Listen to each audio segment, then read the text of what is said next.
Long ago in Israel, there lived a poor widow and her two little sons. Her husband had served God faithfully, but after he died, life became very hard for the family. The widow had no money, no food, and many debts. One sad morning, a man came to her house and said, "If you do not pay your debt, I will take your sons away to work for me." The widow began to cry. She hugged her children tightly and said, "What will I do now? We will be separated forever."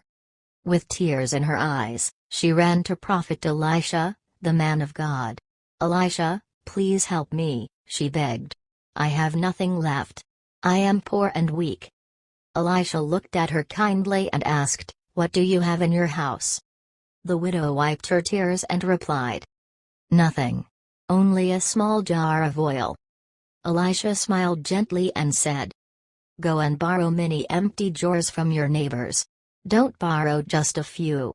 Then go inside your house, close the door, and start pouring your oil into the jars." The widow was confused but trusted God. She borrowed many empty jars from all around the village. Her sons carried them home, one by one, until the room was full of empty pots. Then the miracle happened. The widow took her tiny jar of oil and began to pour. One jar became full. Then another. And another. And another. The oil did not stop flowing. Her sons shouted with joy, "Mother, it's still coming. The oil is still coming." They kept filling jar after jar until there were no empty jars left. Then the oil stopped.